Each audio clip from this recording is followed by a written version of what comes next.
نماز میں اعوذ باللہ من الشیطان الرجیم اور بسم اللہ الرحمن الرحیم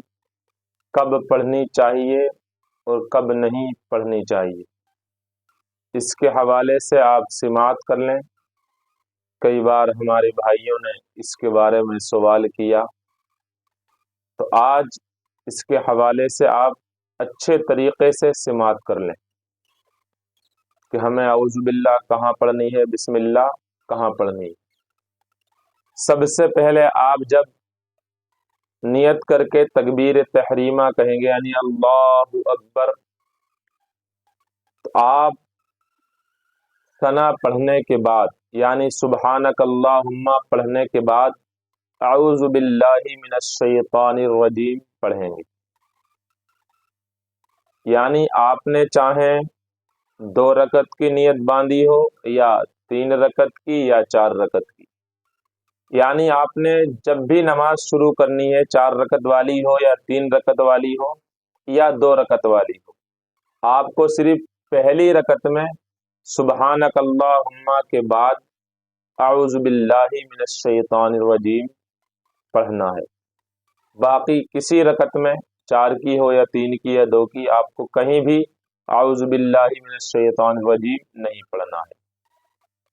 صرف پہلی رکعت میں اعوذ باللہ من الشیطان الرجیم آپ کو پڑھنا ہے۔ یہ ایک بات ہو گئی اعوذ باللہ کی کہ ہمیں کہاں پڑھنی، اور کہیں بھی اعوذ باللہ آپ کو نہیں پڑھنا پوری نماز میں۔ اب بسم اللہ کے حوالے سے یہ ہے کہ آپ نے سبحانہ پڑھ لیا، اس کے بعد اعوذ باللہ پڑھی۔ اب ہمیں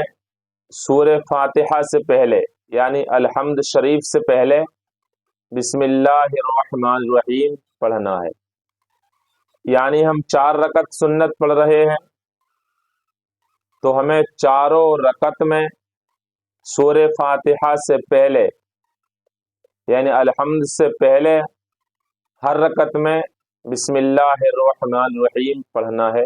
یہ ہمارے لیے سنت ہے۔ یعنی ہم جب بھی الحمد شریف پڑھیں گے، ہم 4 رکعت پڑھ رہے ہیں تو ہمیں چاروں میں الحمد شریف پڑھنی ہے، 3 پڑھ رہے ہیں تو تینوں میں پڑھنی ہے، 2 پڑھ رہے ہیں تو دونوں میں پڑھنی ہے۔ یعنی جب جب ہم الحمد شریف یعنی سورہ فاتحہ پڑھیں گے تو سورہ فاتحہ کے پہلے بسم اللہ پڑھنا یہ سنت ہے۔ اعوذ باللہ صرف ایک بار پڑھنی ہے، اپنے 4 کی نیت بانی ہو یا 3 کی یا 2 کی، صرف پہلی رکعت میں سبحانہ کے بعد، اور بسم اللہ الرحمن الرحیم ہر رکعت میں آپ نماز پڑھ رہے ہوں، 4 رکعت سنت پڑھ رہے ہیں تو چاروں رکعت میں یعنی الحمد پڑھی جائے گی، الحمد سے پہلے بسم اللہ پڑھنا آپ کے لیے سنت ہے۔ اب رہی بات آگے، اب ہم نے الحمد شریف مکمل پڑھ لی، اب اس کے بعد ہمیں کوئی سورت پڑھنی ہے۔ عام طور سے لوگ اکثر 30ویں پارے کی جو صورتیں ہوتی ہیں چھوٹی چھوٹی انہیں پڑھتے ہیں، کچھ علم طرح سے 10 صورتیں یاد کر لیتے ہیں ان کو پڑھتے ہیں، عام طور سے انہیں لوگوں کو یہی یاد ہوتی ہے۔ تو آپ الحمد شریف کے بعد سورت سے شروع کرتے ہیں، یعنی انا اعطیناک الکوثر یا قل یا ایھا الکافرون یا قل ھو اللہ احد یا قل اعوذ برب الناس، تو یہاں سورت سے پہلے بسم اللہ پڑھنا آپ کے لیے مستحب ہے۔ الحمد شریف سے پہلے آپ کے لیے بسم اللہ پڑھنا سنت ہے، اور یہاں پر سورت سے پہلے آپ نے سورت شروع کی، اس کے پہلے بسم اللہ پڑھنا یہاں مستحب ہے۔ کوئی سی بھی سورت سے آپ شروع کریں، جو بھی آپ کو سورت یاد ہے، جس سورت کے پہلے بسم اللہ لکھا ہوئی ہے،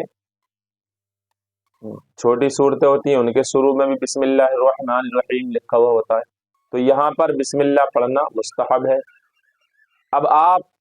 پڑھنا چاہتے ہیں بیچ میں سے سورت سے نہیں پڑھنا چاہتے، یعنی آپ پڑھنا چاہتے ہیں اولئک علی ھدی من ربہم واولئک هم المفلحون، یا بنی اسرائیل اذکروا نعمتی التی، یا لقد جاءکم رسول من انفسکم، یعنی سورت کے آپ 20 سے پڑھنا چاہتے ہیں تو آپ کے لیے 2 آپشن ہیں، چاہیں تو پڑھیں